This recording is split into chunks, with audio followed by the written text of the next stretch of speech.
कर्नाटक में hate speech bill को लेकर एक बड़ा और अहम विकास सामने आया है। कर्नाटक के राज्यपाल थावरचंद गहलोत ने the Karnataka hate speech and hate crime prevention bill 2025 पर असेंट देने से इनकार करते हुए इस बिल को राष्ट्रपति के विचार के लिए रिजर्व कर दिया है। राजभवन के सूत्रों के मुताबिक इस बिल में कई असंगतताएं पाई गई हैं और इसमें सब्जेक्टिव और ड्रैकोनियन एग्जीक्यूटिव पावर्स दिए गए हैं, जो आगे चलकर कॉन्स्टिट्यूशनल कॉम्प्लिकेशंस पैदा कर सकती हैं।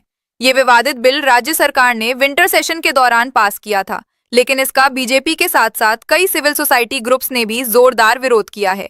राजभवन ने बिल को रिजर्व करते वक्त इसके खिलाफ आए 40 रिप्रेजेंटेशंस का जिक्र किया है। इनमें यह भी बताया गया है कि हेट स्पीच और हेट क्राइम से जुड़ी कई प्रोविजंस पहले से ही मौजूदा कानूनों में शामिल हैं।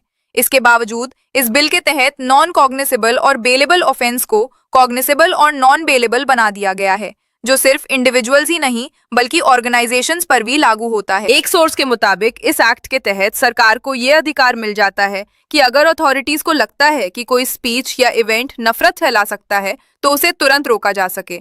इससे अथॉरिटीज को मनमानी पावर्स मिलने की आशंका जताई जा रही है।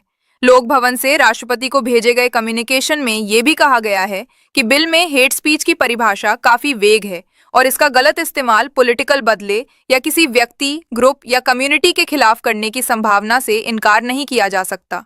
सूत्रों के अनुसार राज्यपाल थावरचंद गहलोत ने यह भी नोट किया है कि बिल को civil society groups, media bodies, digital rights groups और कॉन्स्टिट्यूशनल एक्सपर्ट्स से किसी भी तरह के अर्थपूर्ण सलाह मशवरे के बिना पास किया गया। उनका मानना है कि पिछले समय में सोशल सिक्योरिटी और हार्मनी के नाम पर लाए गए कुछ कानूनों ने सिटीजन्स की फ्रीडम ऑफ एक्सप्रेशन को नुकसान पहुंचाया है और ये बिल भी उसी तरह के खतरे का संकेत देता है। राजभवन ने यह भी स्पष्ट किया है कि मौजूदा कानूनों का सही और प्रभावी इस्तेमाल करने के बजाय एक नया और अस्पष्ट कानून लाना इस बात की तरफ इशारा करता है कि राज्य सरकार नागरिकों के प्राइवेट कम्युनिकेशन पर नियंत्रण बढ़ाना चाहती है। इसीलिए राज्यपाल ने इस बिल को सेंट्रल लॉ से रिपगेंसी, फंडामेंटल राइट्स के उल्लंघन और सब्जेक्टिव और ड्रैकोनियन एग्जीक्यूटिव पावर्स जैसे गंभीर मुद्दों के चलते राष्ट्रपति के विचार के लिए रिजर्व कर दिया है।